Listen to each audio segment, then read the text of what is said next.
Here we are again, everyone, for another Nebraska Cornhuskers Live, our 21st edition. The only way we can make this happen is Greg Peterson, Husker Online, joining us for his analysis each and every week. So dive on in, lock it in, join the live chat, bring your comments, your questions, your debate topics. It's a big recruiting month of June, as we've been telling you for a whole long time.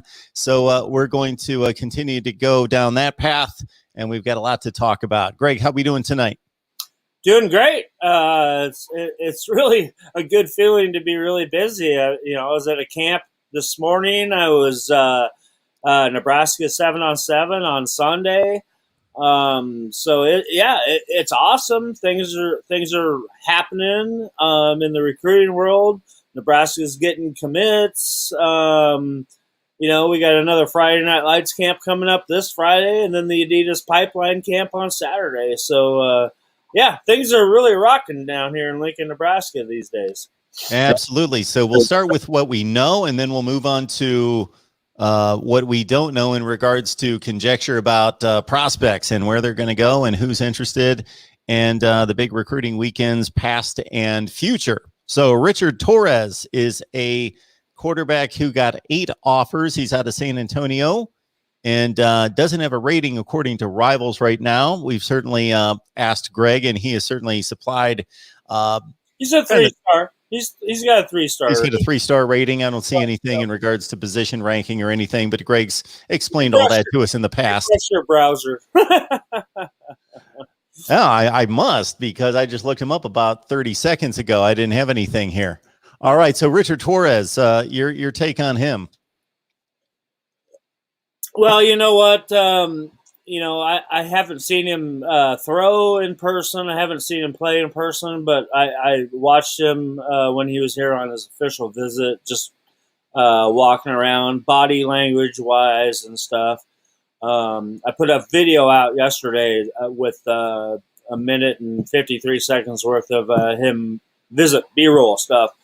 And very impressive looking young man. If you watch this video, he's got a very strong arm and he's very accurate.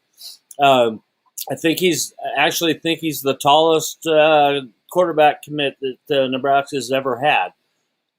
So that means a little something.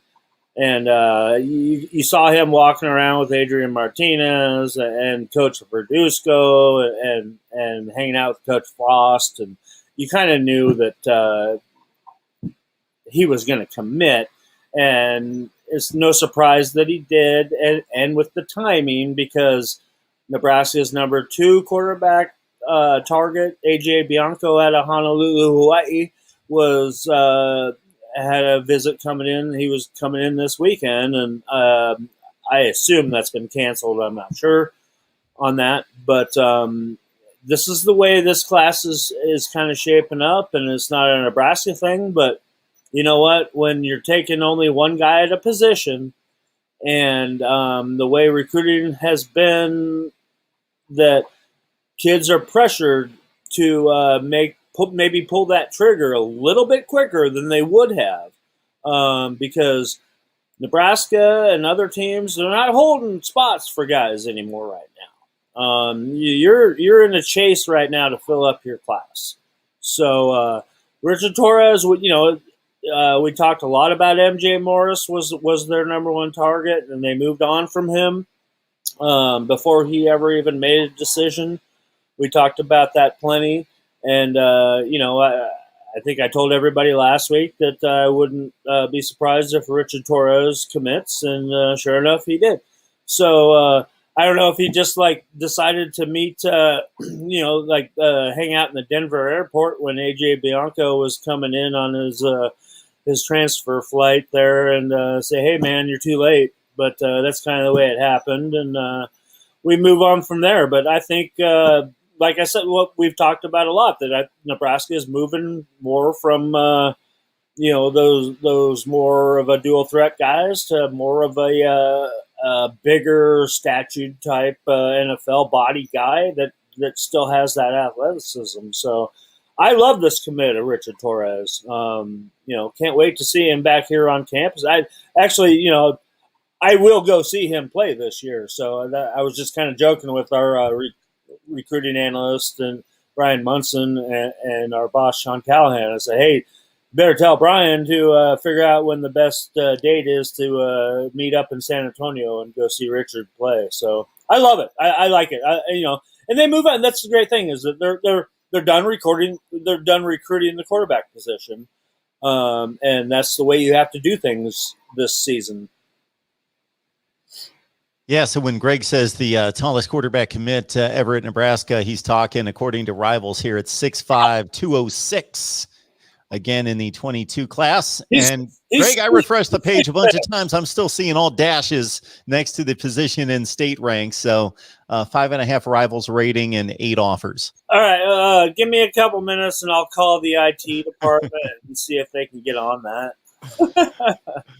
But we are good. And he is all of 6'6". I guarantee you that. That's probably an old height and weight, but he's got an impressive stature to him already.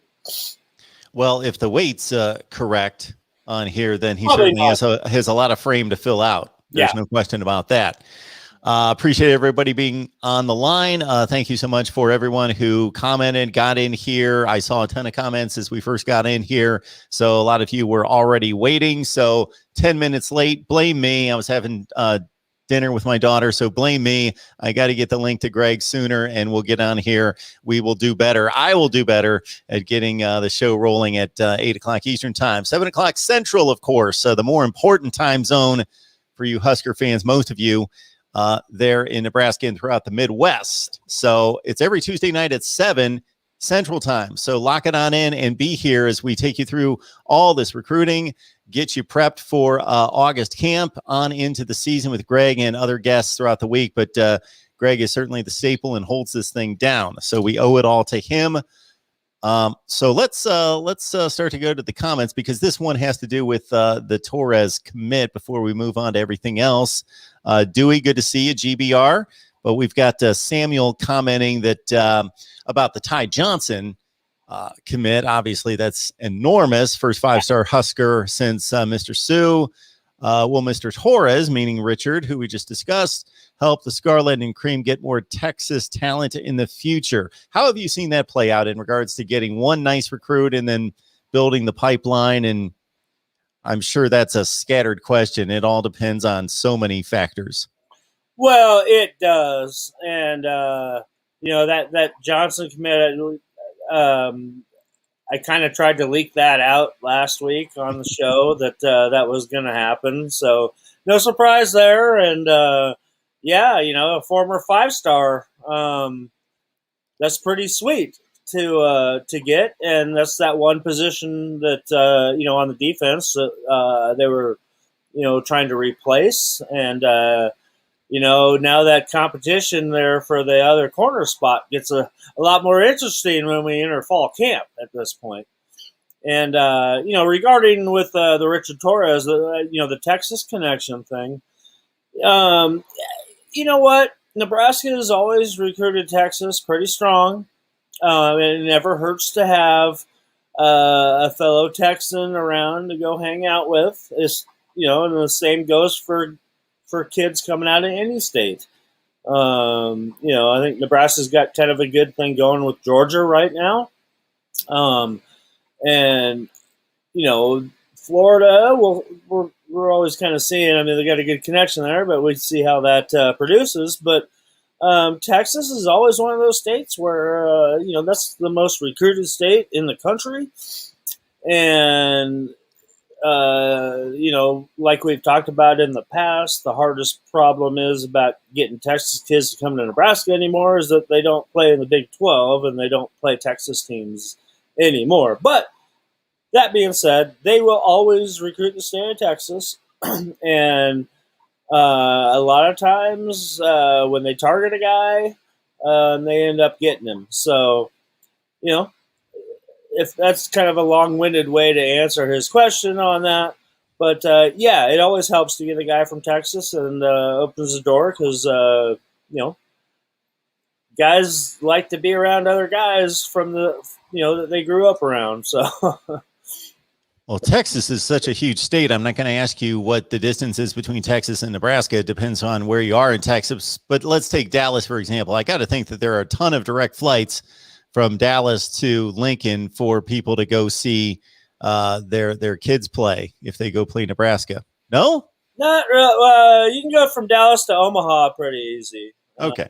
Yeah. I said Lincoln. I should have said Omaha. Correct. Yeah. I mean, Lincoln's pretty much, Chicago, Denver. They have a few other direct flights, but most of the stuff going out of Lincoln has to go through Chicago or Denver. So, but you can fly into Omaha on a direct flight from quite a few destinations. So, and that's only, it's a 45, 50-minute drive. So, yeah. Appreciate everybody here in the live chat that's encouraging others. I don't want to go through all the names because I don't want to waste time, but I would otherwise. But thank you so much for encouraging everybody else to hit the like button. My encouragement to everybody is going to be to tell other college football fans that you know, Nebraska fans and otherwise, because we've got Notre Dame fans here, Ohio State fans. We've got fans from all sorts of fan bases out there. So jump on in here every Tuesday at 7 Central. So everybody just let people know out there on social media and people that you know face-to-face that we're here talking college football and Nebraska specifically on Tuesday night with Greg. All right, let's move on to this tandem situation of sorts with Tatum Tuiodi and is it Tassili Akana? I did my best. Yeah, no, that's close. Too silly, I think how you say that. But yeah, a lot of Nebraska fans will be familiar with the Tuiodi name. Tony Tuiodi is the defensive line coach at Nebraska, and recruits the state of Hawaii. Obviously, since he's from there. And his son, Tatum Tuiodi, is an offer guy for Nebraska. He's a 2023 outside linebacker. Heck of a football player. I love him. He's a headhunter. He plays defensive end right now at Lincoln Southeast, but he's an outside linebacker all the way. Currently has 7 or 8 Power 5 offers right now, and has had a Nebraska offer now since the season was going on last year, and great player, but their ties to the state of Hawaii mean big time things for Nebraska because. Coach Tuiodi's been recruiting Ohana that he's actually the 2023 number 1 ranked outside linebacker in the country. He has 27 Division I offers already, and they, like I said, they are family friends. Tatum and him were buddies back in Honolulu when they still when the Tuiodi family was still over there. And they spent the weekend here, and he basically was on an unofficial visit, but stayed at the Tuiodi home. And the kicker is that his sister plays on the Nebraska volleyball team. So a lot of ties here for a kid that's being recruited by every school in the nation, and it would be quite a pair of bookends to have there at the outside linebacker spot if you put these two Hawaiian natives together on the field at the same time, because they both play with a lot of anger and a lot of violence happens when they make contact. So yes, it would be great to watch, and Husker fans would just go nuts. It would be irresponsible of me, Greg, if I put together the Hawaiian connection and the other maybe Polynesian connections. I don't want to group all of them together, but there does, because the names are similar to somebody like myself, but I don't want to make that mistake. But it does seem as though Nebraska is the school that is furthest east that has some type of strong connection to those communities, whether they be in Hawaii or just to the Pacific Northwest and down the entire coast, because we see, as well as anyone, if you look at the Utah roster, for example, the BYU roster, you're going to see a ton of those origin of names. But Nebraska seems to be the school that for decades now has had a good connection with those communities. Yeah, and over the years, I think the dynamics have changed on that kind of a connection. But obviously, when you have a native Hawaiian on your staff, that's going to always help you out. And you're exactly right. I mean, a lot of the Polynesian players end up at Washington State, BYU, Utah. And apparently, probably because that pattern probably shows me that it's a distance thing, to where you can only you can fly home and on one flight or something like that. But the way Polynesian players, and it doesn't matter where they're from, they're all Ohana. If you understand that, that means family. And when you got somebody familiar at a place and you can go make a connection there, that means a lot. So, I just think it's a distance thing, and I think that it's a relationship thing where it comes down to. And Nebraska has been lucky, recruiting that state for a long time. We love these Nebraska football shows with Greg Peterson from Husker Online. We hope that you do as well, from the response from everyone in the live chat and how many people were waiting and how many people were fired up and amped up and couldn't wait for us to get going.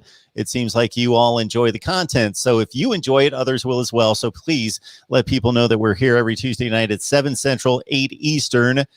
And we're producing content here every day for Nebraska football fans. And we'll let you know Greg's platforms where you can find even more specific Husker content. So let's get to this jamboree that you attended this morning that involved, 3 Southeast players that you were looking at and interviewed? Yeah. Three Lincoln Southeast high school Knights players that all have Nebraska offers, all have multiple Power 5 offers. A lot of fun. I mean, we got to see those guys just on Sunday during the Nebraska 7-on-7 event, and we thought they were the favorites to win, and they got knocked off by a team from Ankeny, Iowa, led by a big 6'6" quarterback named J.J. Cole, who the Cole name would be familiar because that's the Cole kicking camp that goes on every year in that Ankeny, Iowa area that all the nation's top kickers attend to. But that being said, the Southeast guys all already have Nebraska. And before I move on, Cole has offers from Iowa and Iowa State, and we don't expect that the state of Iowa is going to let him go anytime soon. But these Lincoln Southeast guys, which Lincoln Southeast, everybody knows if they're from around here, has probably been the top program in the Lincoln area pretty much since my lifetime. And actually, I was lucky enough my senior year to beat Lincoln Southeast. So, a feather in my cap and my teammates' cap for that one. But, like we said, class of 20, we'll start with class of 2022, outside linebacker Jake Applegate. He got his offer June 1st, actually, after he was the first prospect to go through one of the individual workouts that the Nebraska coaching staff has been doing, and earned his offer. And actually, traveled up to Minnesota the following day and got an offer from Minnesota.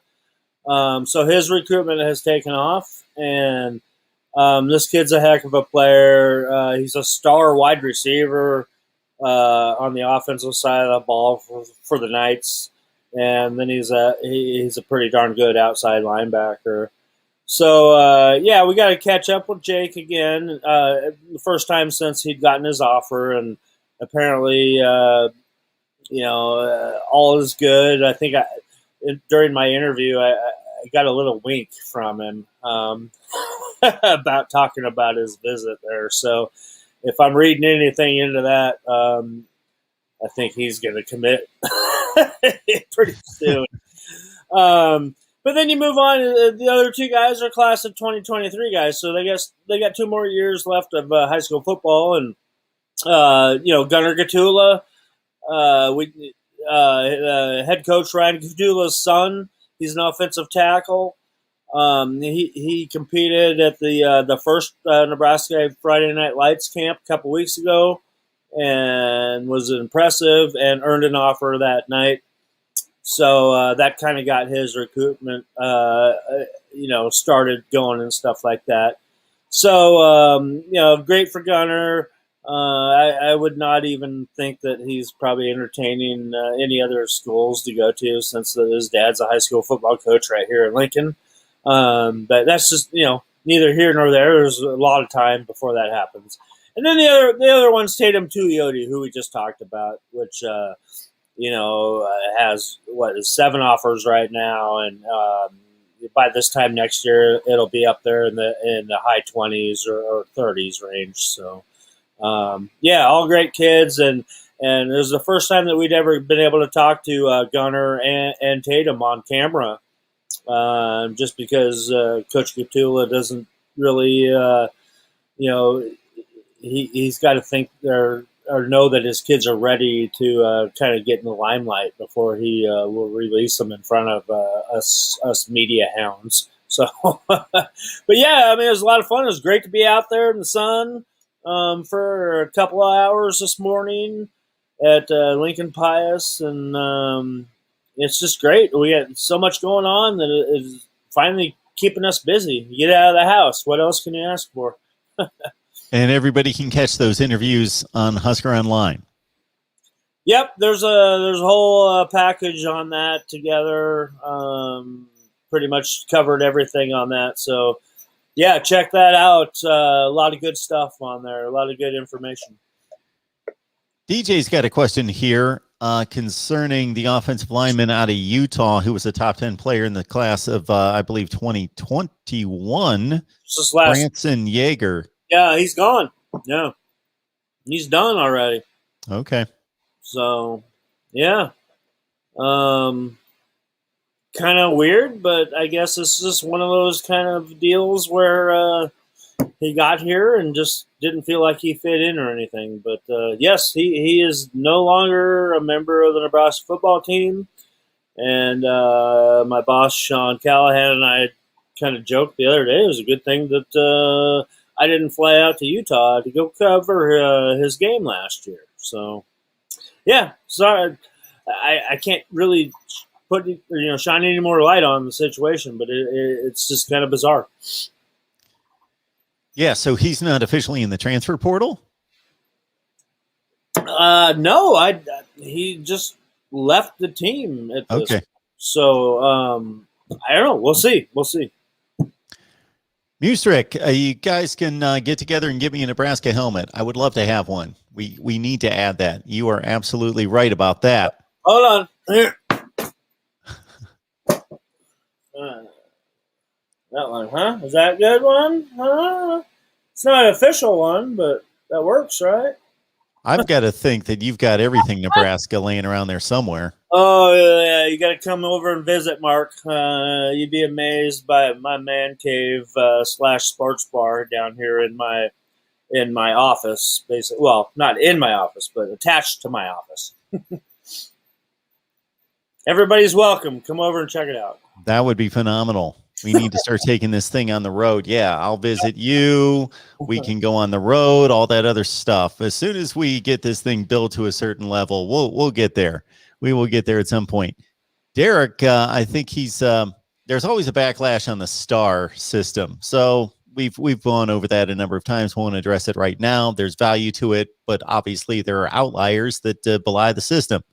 And Derek's pointing out Rex Burkhead and Khalil Davis, who were both 3 stars. They both made it to the NFL, had really good careers. We know, especially Burkhead with the New England Patriots. They both have championship rings. That's right. How much of the stars matter anyway? Well, they matter a whole lot, but not for every individual. All right. Hey, Derek's leaving out some guys like Amir Abdullah, Quincy and Nunwa, Kenny Bell. I can keep going on and on and on. Yeah, if you guys want a good rundown of the star system and specifically the 3-star and what makes that a unique category, check out last week's live stream, because I posed a question to Greg because I'm just curious about all those sorts of things in the metrics and what goes into it. And that 3-star classification is the catch-all of, sometimes really, really good high-end talent, and then maybe some other guys that are marginal prospects. It's just a large container of players. So yeah, the 3 stars certainly cannot be overlooked by any stretch of the imagination. All right, so we covered the Jamboree. We got a recruiting weekend coming up this weekend. Anything, certainly we covered the first weekend on our last show, but anything that came out of last weekend's recruiting visits that caught your eye? Well, I think we had 14 official visitors come in, and our recruiting team got a hold of all 14 of them. I don't think anybody else has talked to all 14 of them. So, everybody just raves about their visits. I haven't heard anything negative from any of the prospects that have been here, and there's another batch coming in again. This is a weekly thing going on through June. I mean, every weekend's a big recruiting weekend. And, when kids can come around and visit campus and watch the events that are going on in Memorial Stadium and stuff like that, it really opens up their eyes. And, we've talked a lot about the power of the actual visit to Lincoln, and it makes a big difference. Look at, Richard Torres. Boom. So many examples of something like that. So, this coming weekend, like I said, another big batch of guys coming in, and it's going to be the big Friday Night Lights camp. But most of your big time guys really don't work out during those. They just kind of hang out and visit with players and coaches and take in everything. But so we will get some pretty good ones out there working out as well. And then Saturday coming up is the Adidas Pipeline Camp, which is an annual camp that's going to be happening here. We had one, and then we had COVID, but it's back now, and this is a camp. It's a part of the Adidas satellite camp tour that travels for across the country, which all your college coaches, recruiting coaches, go to. Which I missed out on this year, and tight ends coach, Nebraska tight ends coach Sean Beckton just pointed out to me on Sunday that he missed me at Mercer last Monday, and I was like, I didn't even know what was going on already, but that's neither here nor there. So it's another big opportunity to get in this pipeline camp to get kids from all across the country, offensive linemen and defensive linemen, and it's kind of crazy to hear some where some of them have traveled to get here, and they're all trying to make a name for themselves, and other guys are trying to prove that they got the stuff to increase their star ranking. So looking forward to it. It's going to be a busy weekend. plus the Husker Blitz. We're going out to Kearney, Nebraska tomorrow to hear Scott Frost talk to a bunch of the Nebraska fans out in western Nebraska. So tons and tons going on. We talk Nebraska football with all of you every Tuesday night at 7 o'clock Central Time. So bring the family on in. And we had a comment coming in from Natural Bornsker. Thank you so much. He said he told his whole family. He's got the entire family on board. So thank you for that. We post content here every day. And again, head on over to Husker Online, whether that be on the Rivals site or here on YouTube. Just put in Husker Online. Greg's got some phenomenal footage there of, you can go back to spring practice, all the winter drills. You can go to player interviews, Scott Frost and coaches, news conference clips as well. Great stuff there. And then once we get into August camp, we're going to be firing on full cylinders, as will Greg, of course, and Husker Online. All right. I'll take my novice amateur shot at this one first, and then we'll turn it over to Greg, the professional when it comes to the recruiting. Please tell me why Joshua asked, please tell me why Oklahoma can get so many 5 stars, but Nebraska can't. I'm going to say number one, success breeds success. So obviously, if you're not having success, you got to break the trend at some point to build the program. So that's part of it. Number two, proximity to Texas. I'm going to start with those two. Well, yeah, I mean, winning cures all of those woes, those 5-star woes. Because I guarantee you, if recruiting was a thing back in the 90s, Nebraska would have been getting a lot of those 5 stars. But yeah, Oklahoma's a successful program, and they have shown that through multiple coaching changes. And yeah, you're right. They're closer to Oklahoma, and they've always been able to draw those athletes. And it's just more kids these days weren't old enough to even remember Nebraska and Oklahoma playing each other. They have no idea what that was all about. So yeah, you wish Nebraska would get those 5-star guys and stuff like that, but you got to win games to do that in this modern recruiting era that, Nebraska has kind of been an afterthought since the modern recruiting era kind of started. Of course, this program left the Big 12 with 2 championship game appearances in which they took Texas and Oklahoma down to the wire, had 1 appearance there in that first season in the Big 10 championship game against Wisconsin, and it's been rough sailing for the most part. They had some good teams, obviously, under Bo Pelini, who won nothing short of 9 games every year, and then Mike Riley had a couple decent runs at it before this more recent drought. It does my heart good to see Navy Thomas here, of course. Navy, good to see you. I believe that Navy Thomas is probably the longest running viewer of the Voice of College Football who actually jumps into the live chat and comments. Been watching forever. So Navy Thomas, appreciate that. Is there anything to what Tom is saying here about need to recruit more on the west end of Nebraska? Well, there's always good players that come out of western Nebraska.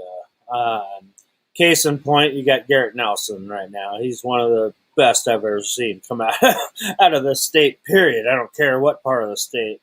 And there's another guy right now, and we talked about him last week. His name is Vince Genotone. He plays at North Platte High School.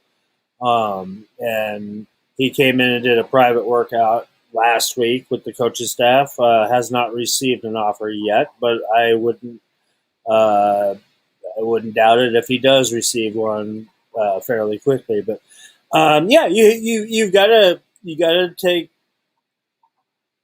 the guys there that are good, guys that can help your program. You can't overlook them, and that was a big problem under the Bo Pelini and Mike Riley eras, where they didn't look around most of the state. If you weren't a Lincoln or Omaha guy, chances are they weren't even getting eyeballs on you. So those were some problems. And with Scott Frost and his staff in here, with with a lot of guys that have, ties to here or played here and stuff like that, they don't overlook the western part of Nebraska. And there's a lot of talented kids, like we talked about last week from that Grand Island jamboree.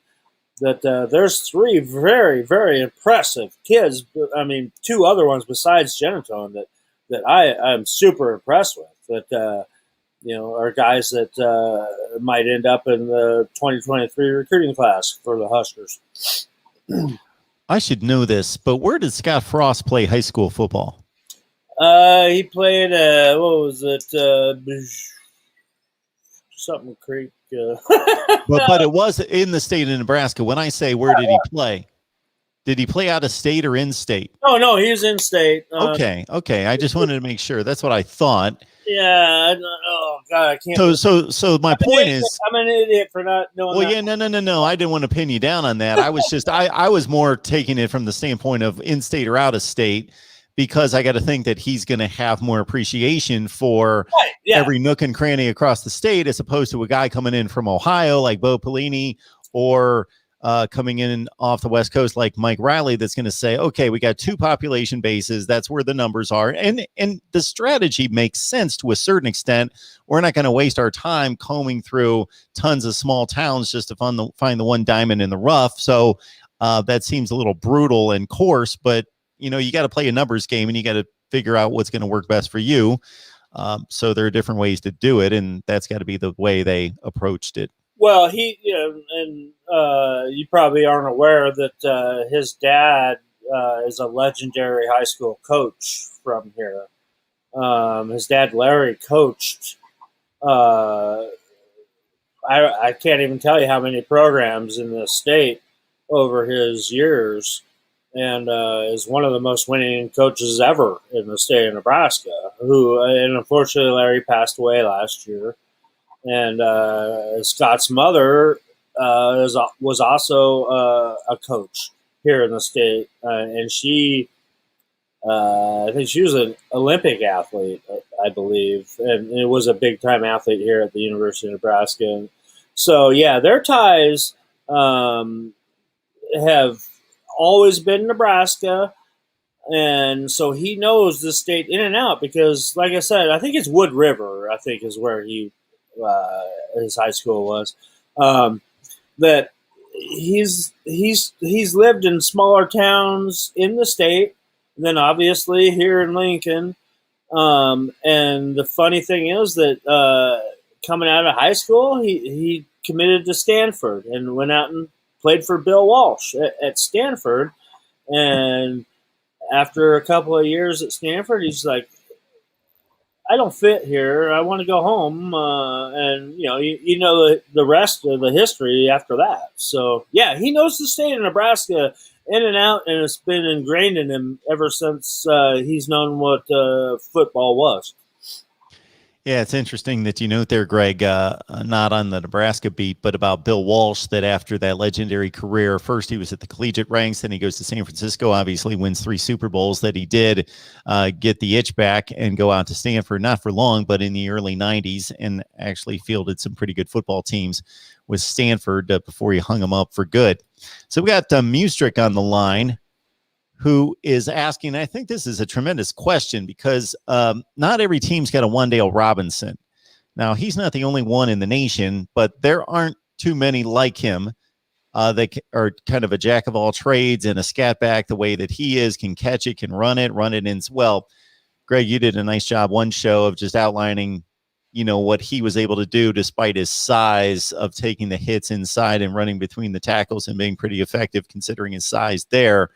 But with as much potential as you've talked about there being on the perimeter for this team, and having weapons as well as they have under Scott Frost's regime, that this is the one guy it's going to be tough to replace him. Hey, any team would be hard pressed to replace a Wan'Dale Robinson. That's a special guy. They don't come around very often. Okay. So I don't know if you could actually point to a guy that can take over that role. What I could tell you is that There's a couple of guys with Gabe Irvin, and Marvin Scott III, which have those kind of abilities out of the backfield.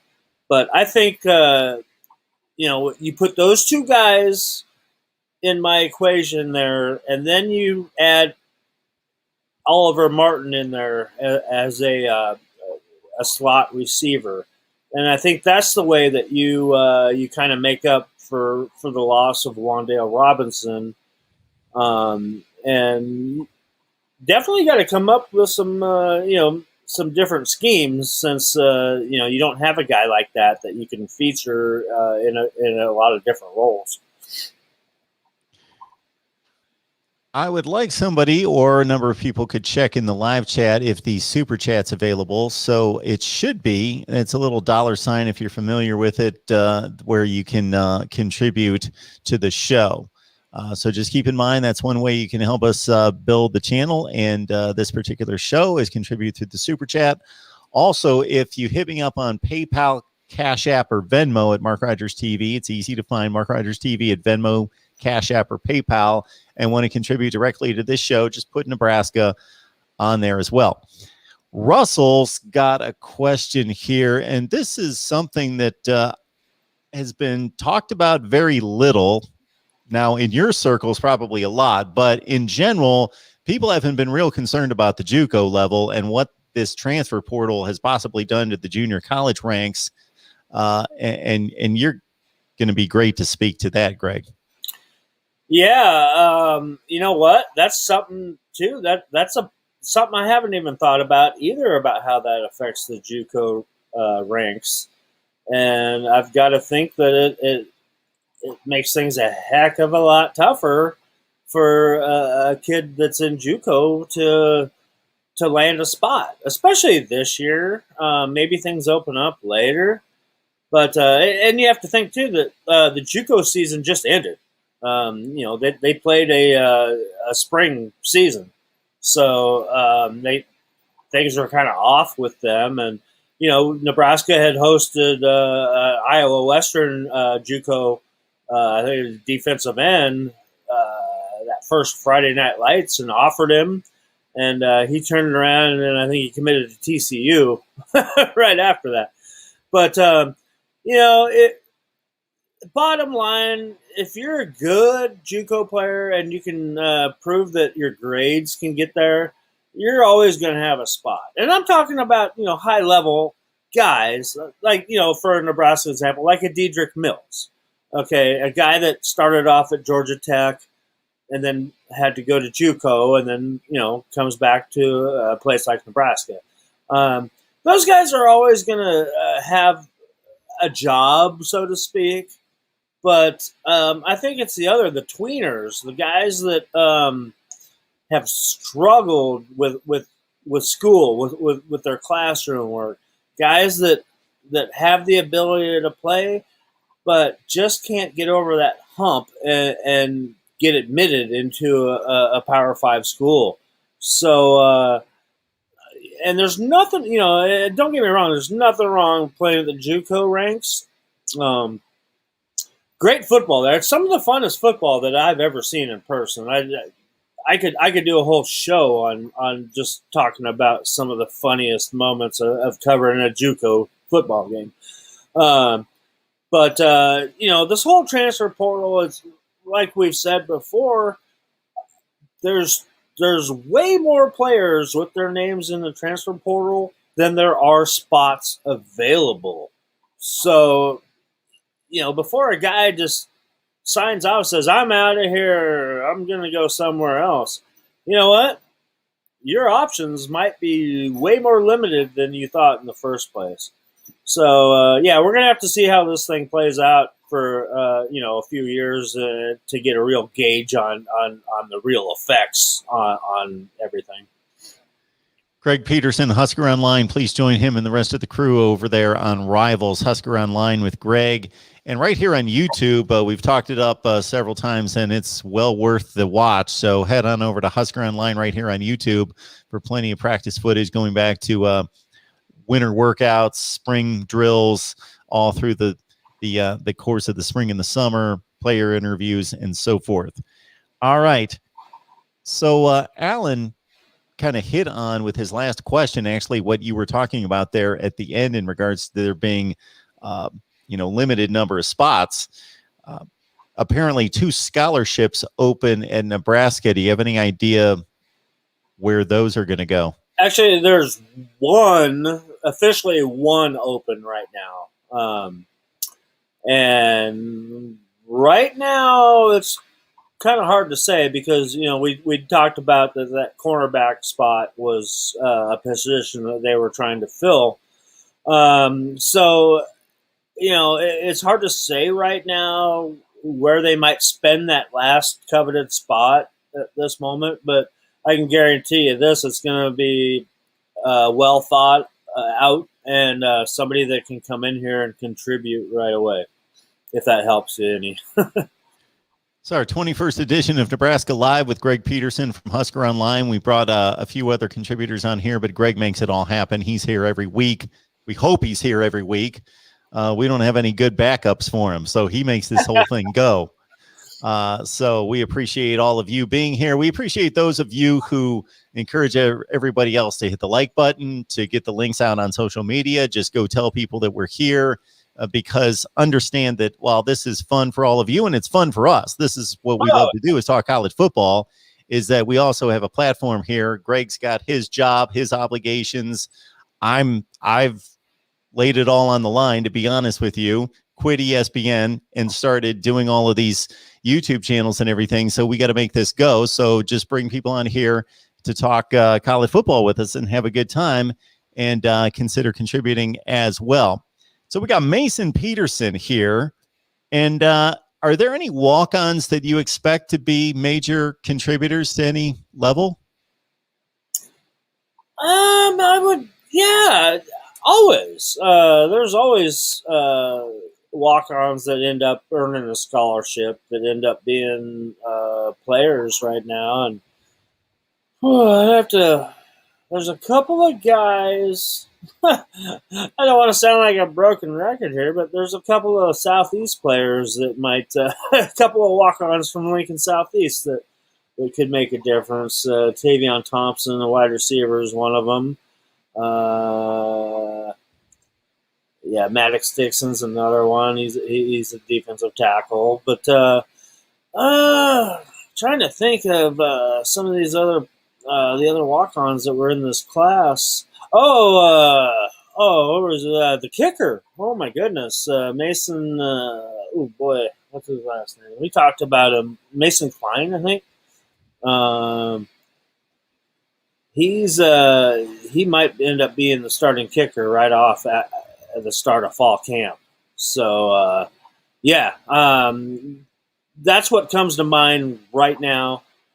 But like I said, there's always going to be some of those diamonds in the rough that end up like a Brandon Riley or a Sam Foltz, guys that earn a scholarship right away. So, there's always going to be some of those guys in this class.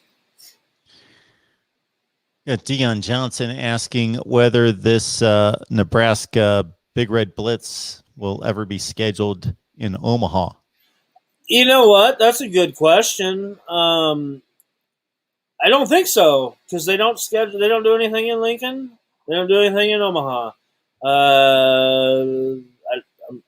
They might have one in Grand Island, but the rest, Kearney is like the biggest town, and I think it's more of a thing that they want to get fans connected from all parts of the states, and they reach out and it's kind of weird because it used to be just a football thing, and now it's split up, and you got football coaches, you got basketball coaches, you got women's basketball coaches, you got baseball coaches, all of the associate ADs, radio voices of the Huskers. It's crazy. So I think this thing's like kind of in its infancy stage at this point, where they might start trying to make it in bigger venues. But I'll tell you what, the last time that we did it, we did one of them was in McCook, Nebraska, which is quite a haul from Lincoln. And it was in a steakhouse at 2 o'clock in the afternoon, and there was like 8 people there to see it. And we had come in from, I can't remember what town, from the one that we'd done before, which was done in a bank lobby. So it's kind of strange that they don't really advertise this stuff that much, and they're expecting a bunch of people to, in the middle of their workday, go listen to some Nebraska coaches and stuff talk. So, it is.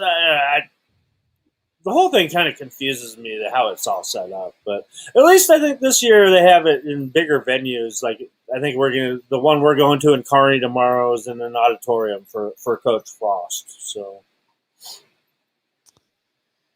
appreciate all the comments and questions as always, and help us build the channel all those good ways. Hit the like button, comment as you guys are doing, and bring people in here to talk Nebraska football every Tuesday night at 7 Central.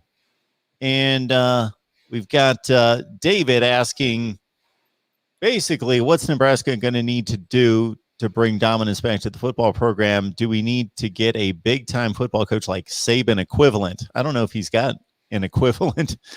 How can we bring in the star athlete talent? And he's going to retire pretty soon here too, right?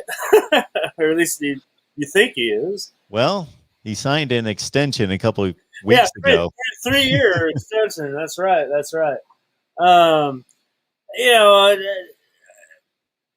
To answer David's question bluntly, I think they got the right coach here. You just have to be patient. There is no, in my mind, I don't think there is a equivalent to Nick Saban anyway. So it's just a matter of developing talent, getting that right talent in here to fit the conference that you're in, and put that winning formula together. And like I said, it's taken a little bit longer than everybody expected, especially Coach Frost. But I just, there's no way that I could even look out there to find a coaching candidate that would want to come to Nebraska. That would probably mean they'd have to take a pay cut, and and somebody that would think they could do the job any better than Coach Frost. And I don't think that guy exists out there. This is something I point out from time to time, and it's no excuse for losing, but you got to understand that if you've got a job, let's say you sell insurance or you're a factory worker, whatever, fill in the blank. Basically, there's nothing stopping you from doing a good job. There's nothing stopping you for the most part, as long as you got the resources and the facilities to do your job. You've got the tools to do your job, regardless of what it is. You're a landscaper. Nobody's like out there fighting you to do your job. Understand that all 130 FBS coaches could be excellent at what they do. And I think most of them probably are excellent at what they do. They are. But what are they judged by? Wins and losses. And somebody has to lose the game. So both teams could be executing well, playing their hearts out. The coach is prepared, did everything. Somebody's going to walk off that field a loser. And to everybody sitting in the stands and watching on TV, they failed. They're a failure. Yeah. They failed. So it's a difficult deal. Like, it's not like I get graded at what I do and there's like 10 other guys and everybody votes. And like, I think I did a pretty good job, but somebody's got to finish last. So you're 10th, you're the worst, you're awful at what you do. It's just a different deal. And that's one of the reasons why they make so much money. Well, the sport generates that kind of money is the reason they really make that kind of money, but it's a high risk, high reward type deal. And just understand that most of us, meaning like 90% of us, aren't placed under that kind of scrutiny in our jobs. So somebody has to lose. Do you, I'm not sure if you do you do a Michigan show? I don't do a Michigan live show. Okay, we should, because we get a lot of feedback. Yeah. Oh my goodness. If you did, how much of this backlash on Jim Harbaugh do you think you would be getting? Oh my goodness, I get more views on Michigan content than probably anybody else. So yes, there's a ton on Michigan. And by the way, as a little plug right here, if anybody knows any contributors, media guests that can come on and let's do a Michigan show every week, I would love to do one because, yeah, the interest is enormous. Absolutely. Absolutely. The Frost Harbaugh comparison is a very interesting one because they both came back having succeeded elsewhere. So Harbaugh, every step of the way, there was never a misstep. Stanford was phenomenal. San Francisco 49ers, phenomenal. Comes to Michigan, the favored son coming back home.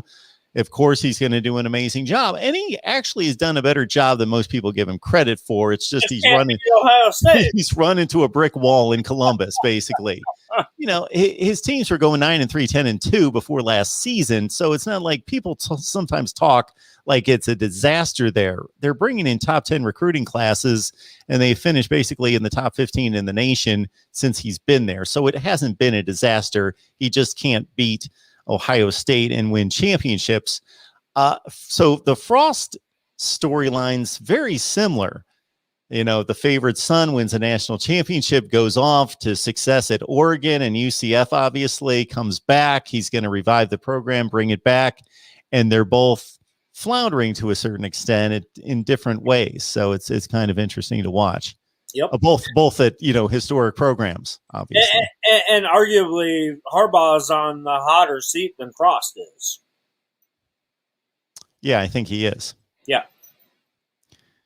I think Scott Frost needs to kick it into gear just so Joshua here doesn't go out of his mind. He says, if Nebraska can't get back to being a name brand football program, I'm going to lose my mind. I don't know if Joshua lives in the state of Nebraska or not, but yeah, that's about the way everybody feels. Hey, Sean, it's great that you caught us live. Please let everybody else that that loves Nebraska football know that we are here live. And certainly if you can't make it, if you got plans on Tuesday nights, then you watch the replay. Jordan, thank you so much for answering my hat. What's that, Greg? I was trying to see what his hat said. Was that a San Diego Padre hat? No, I don't know what that is. Huh. Jordan, thank you so much for responding to my question about the super chat. So he's telling me that it's probably not available, so I'll have to look into that. Again, Venmo, Cash App, PayPal, you can contribute to the channel, but specifically if you want to, help ensure that Nebraska Live keeps going, then you just please notate that on there as well. Other people commented as well. So thank you for answering my questions, Sue and Sean and others.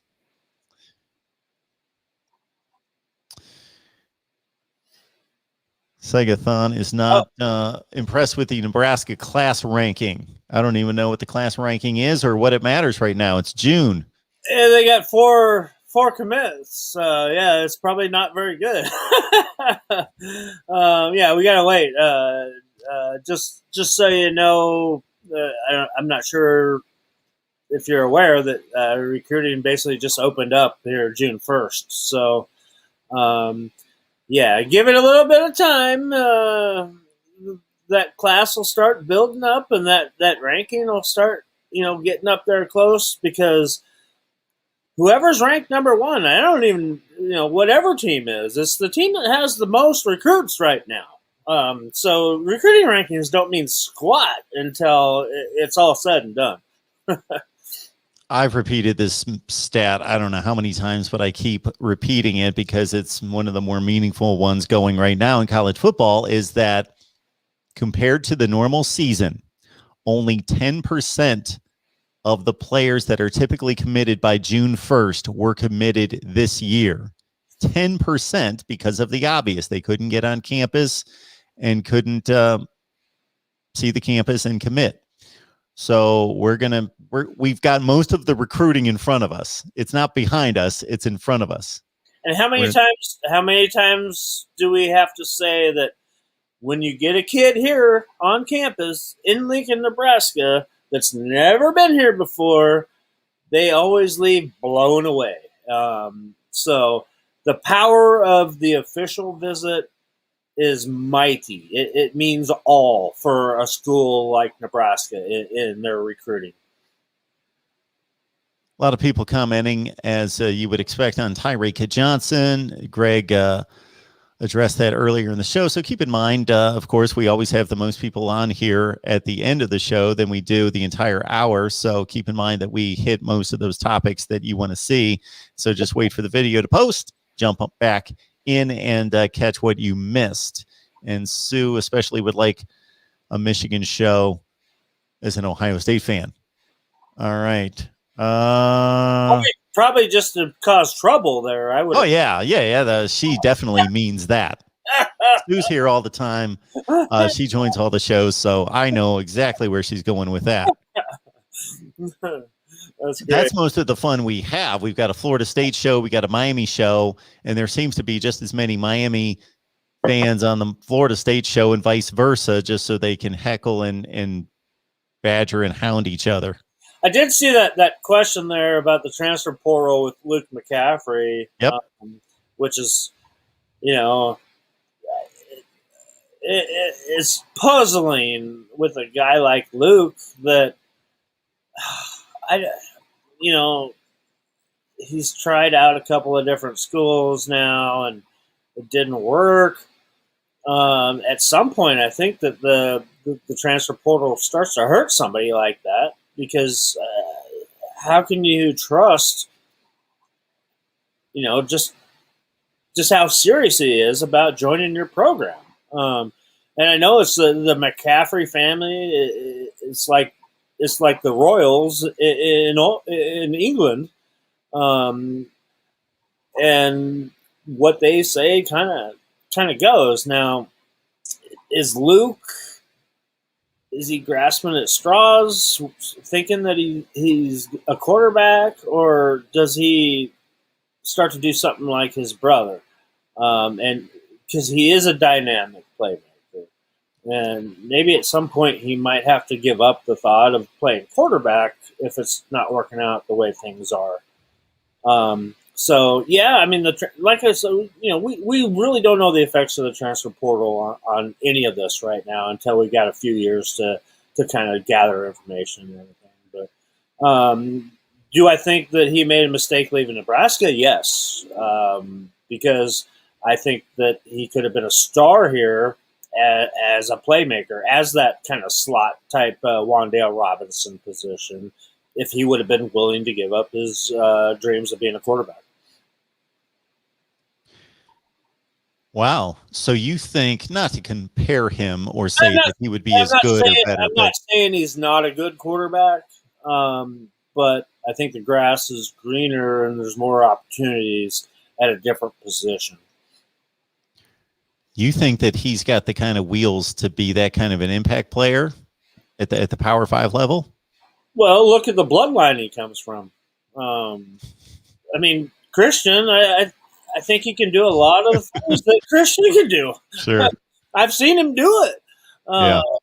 And, I think the thing that I wish he would realize is that, what, maybe that's better position for me and where I might make some money at. And, that's my opinion. But, I watched him play in high school. I've watched him play in college. And that's my humble opinion. I've only been, evaluating football players for 20 years.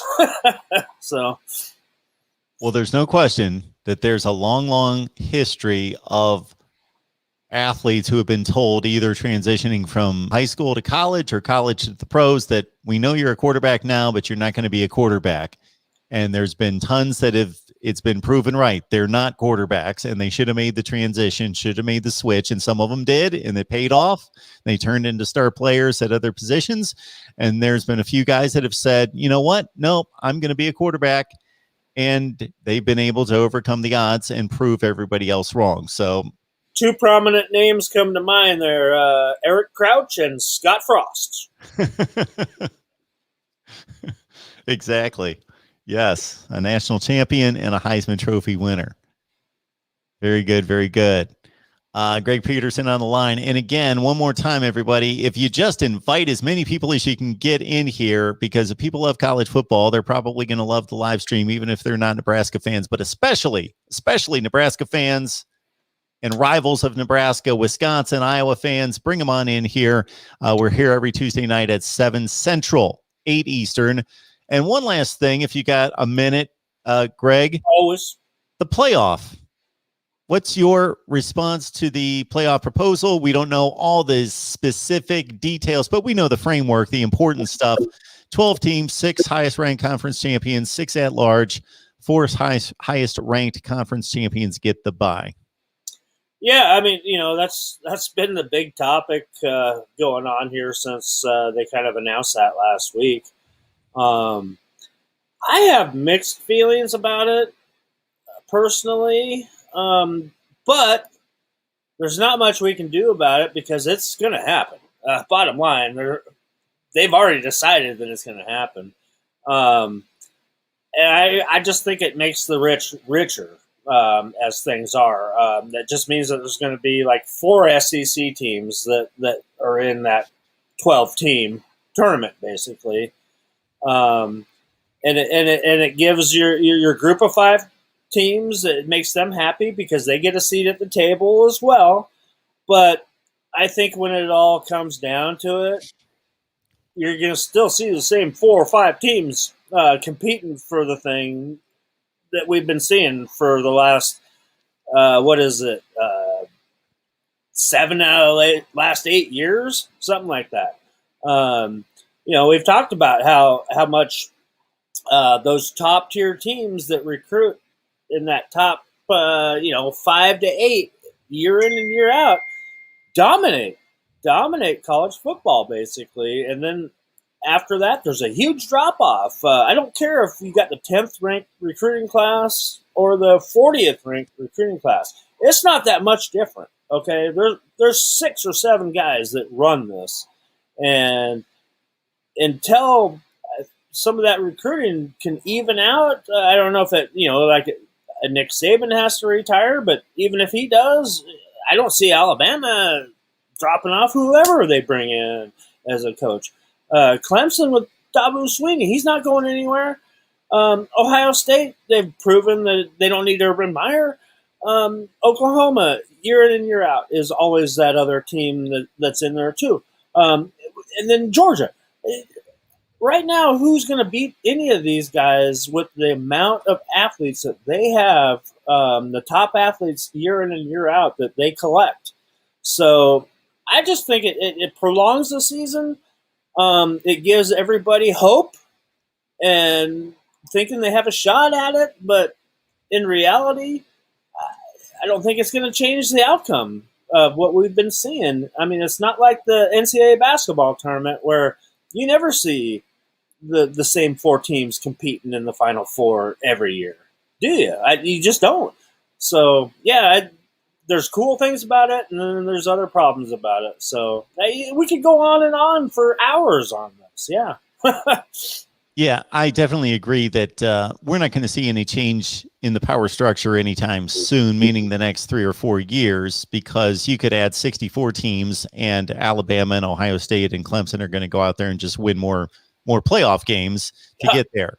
There's a slim opportunity for one of them to lose. But anyway, what I think, though, the hope is long-term, though, I'll use Penn State as an example. Penn State would have made 3 of the 7 playoffs with the 12 teams. Yep. That they can sell that we now have an opportunity, and we're a really good program, but we needed to be elite. They're obviously not going to tell a recruit this, that we're not elite, but they're basically going to lay it out that now there's a bigger opportunity. We would have made all these playoffs, and we will in the future now, and that it'll spread the wealth in terms of certain elite players saying, instead of sitting in a quarterback room with 3 5-stars at Ohio State, why does Ohio State have 3 quarterbacks that are higher rated than anything? You don't have to go down to Illinois and Rutgers than Penn State and Michigan do. Like, you would think those guys would be like, well, I can go be the starter at Penn State or Michigan. I'd go there, but they're not. So maybe that's going to help it, possibly. Yeah, you hope so. You hope that it starts to equal things out a little bit, because now we're talking about another, 5 or 6, 7 programs that can start to brag about that, saying, "Hey, we're a playoff team year in and year out." Obviously, that's going to help bolster recruiting and just put butts in the seats and everything. But we're at such a strange spot right now in college football. Not just with the expansion of the playoff, which it's not going to happen for 2 years, but then you add the name, image, and likeness on top of everything. I'm not sure what next summer at this time there might be chaos going around. I don't know. We're going to have to see the way this whole thing plays out. It's just bizarre. It's just a different time of college football than we've ever seen before. Here's an intriguing stat for you, Greg, that if you take out the Luke Fickell year at Ohio State between Urban Meyer and Jim Tressel, which they lost the 5 players, Tattoo Gate, and were a bit decimated and kind of average that year. So take out that year. Under this system, even when Ohio State can't win a Big Ten championship, which is almost never, then they're the second place team in the Big Ten. The last time Ohio State would have missed a playoff was 2004. They would have made the last 17 playoffs with a 12-team playoff. That's mind-boggling. That's just complete domination. Their worst record in the Big Ten during that span, 7-1. That's their worst record in the Big Ten, 7-1. Yeah. That's crazy. Yeah. Let me throw two things, basic things I don't like about it. Number one, I still don't like 13 people going into a boardroom determining the fate of college football. I don't see any reason for that. No. They hold all the power. They do. I just don't get it. And who's like the ringleader? Isn't that Jim Sankey there? Yes, Mr. Greg Sankey. Yep. Yeah, that Mr. doesn't have a conference and doesn't need a conference because we'll be in the college playoff every single year because we're Notre Dame, and we can rack up 10, 11. Oh, Jack Swarbrick. I'm sorry. Yeah. So Sankey's with the SEC. Yeah, he's the SEC commissioner. But you got my point. I mean, and with him, like I said, there's going to be 4 SEC teams in that thing every year. So, folks, I'm not going to go through it here, but if you want to see my layout, go to the main channel and look it up because I've laid it out in objective system. So, like in the NFL, people aren't selecting the playoff. It's selected by wins and losses and computer rankings and so forth. You can do it. It can be done. The number 2 thing I don't like is the bye. That's a bizarre thing that, if you're going to have a true playoff, I think everybody needs to be on solid footing here and not give, your Alabama, Clemson, Ohio State, and you throw in your third team there a bye every year where everybody else has to beat up on each other. And absolutely, it's just it's not a fair deal the way that they have it worked out. And plus, I know a lot of people complain about the added games for a college athlete. And I know that's a valid complaint and everything. But you know what? In all my years of doing this, I have never, ever talked to a guy that was happy that his season just ended. They would rather keep on playing week in and week out. I guarantee you that. That's a great point. So here's my take against the buys. And again, I've posted videos, so check them out because I'm not going to go through everything I like and don't like about it because there's a lot that I like about it. I like the opportunity given to the other teams. Sure. So this is what I hate about the buys. You're an NFL guy. You like the NFL, Greg. In the NFL, this is why buys make sense. Because if the Kansas City Chiefs win their division, and let's say they're 14-2, and the Pittsburgh Steelers win their division, and they're 11-5, well, Kansas City earned that bye, and they earned it against a schedule that is very similar to Pittsburgh's. They both play in the AFC. you can guess that at least 10 of their 16 games are exactly the same teams, and the other 4, 5, 6 games are against such similar opponents that 14-2 is by every reasonable measure better than 11-5. So there's a reason that they earned that bye. In college football, we're going to have 13 people deciding that Alabama's 12-1 is better than Oklahoma's 12-1, and that's going to be the end of it. And there's no way to compare. No, it's not fair because you're in the NFL. That's your goal. You want to get that bye. You're trying to get that number 1 seed. Case in point, how many times do the New England Patriots not win the Super Bowl when they don't have that first round bye? Oh, my word. Yeah. So that means so much. But the NFL, they know that. They going in there. We know we have to win our conference. We got to win our division. And then, we've got to compete for that conference championship. That first round bye means everything to these guys because they need that bye, and that helps them. That helps them win the Super Bowl when you have that bye, obviously. It's really hard to expect college football teams to give another team like that kind of advantage. Because we're both on the same page here. I think you keep seeing Alabama always having know that they got to buy before they actually get into the college football playoff every year. So for anybody out there that doesn't think, and I've had to field this comment a bunch of times, that the bye's not a big deal, think of it this way. Number one, the most obvious is that when you don't play, you have no risk of losing. So the one team advances, the other two teams have a 50% chance of losing. So that's obvious point number one. When you're Oregon and you've got to play Oklahoma before you can play Alabama, you got a 50% chance of just losing. So just survive in advance versus the team that gets to sit on the couch and wait for the next game. That's number one. Number two, that team that has to play that first round game, they're playing a really good football team. They're going to get beat up, bruised up, nicked up. They're not going to be the same team the next week, the next game.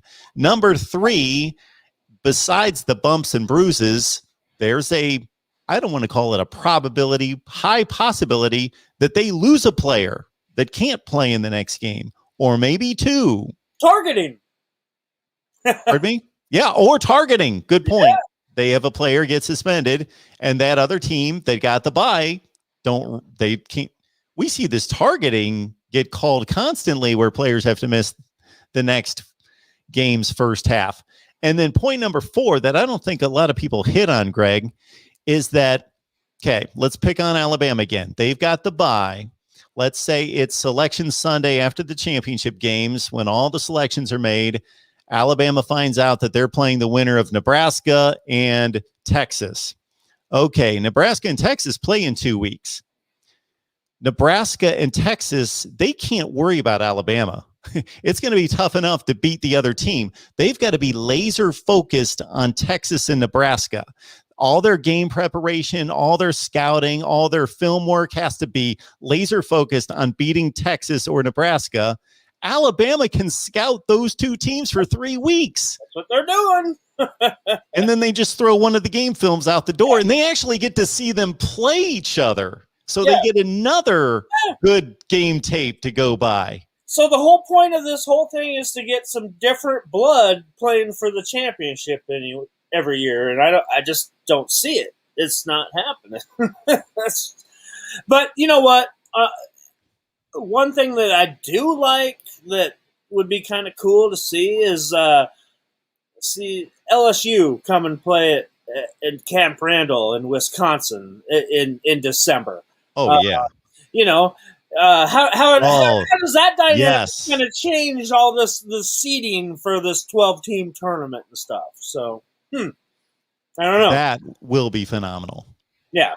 And the other thing I like about it is right now in the month of November, there are a ton of really good matchups around college football. But if all you care about is the national championship, it doesn't matter when Auburn's 7-2 and LSU's 7-2. They're done. But now that game suddenly means a lot. So there's going to be dozens and dozens of games with 2 lost teams out there in November that are important games now that before were, unless you really just want to watch the teams play, they're done. Well, and also we didn't even mention that now, even if you are in Alabama, you can lose a game and you're still going to make the playoff. How many 2-loss teams are going to be in the playoff? There's going to be 3-loss teams in the playoff, the way things work. So, yeah, it's just we're going to have to see how this thing all works out and if it's for the better or for the worse. But you know what? Change. Everybody likes change. Change is good. So I guess we'll see how it all works out. Change is good. Here's my favorite year, and we'll leave you with this, Greg, because I'm a nerd and I go through this kind of stuff, and this is why I'm doing what I'm doing. I went through every year back to 2014. I'll probably go before that and laid out the 12-team playoff. This was the most fascinating year to me. Was 2014, the actual first year. And this is the deal. This committee, this is how the shift in the argument's going to go from right now it's between who's 4 and who's 5, like who's in and who's out, to who's going to get those buys. Right. It's going to be the big argument. And then also at the back end of this, every year there's a log jam of either 10-2 or 9-3 teams where there's like going to be like 2 spots, but there's going to be like 8, 9, and 3 teams. And there's going to be a big argument. But this was kind of funny. If you take their playoff rankings and their format in 2014, that Ole Miss, Arizona, K-State make the playoff at 9-3. Do you know who would have missed it that year? Georgia and Clemson at 9-3. Wow. Now that leads me to believe that would the committee rank them the same way if they knew it meant playoff spots? I think they would. I don't like to say that, but yeah, call me a conspiracy theorist. I don't know, but yeah, I think they would rank that differently. And then also that particular year, Wisconsin, Missouri, and Georgia Tech lost conference championship games to move to 10-3, to drop to 10-3, and out of the top 12 in the country. So how much is that committee? They're going to have to really seriously consider, are we penalizing a team that just lost to one of the best teams in the country to go to 10-3?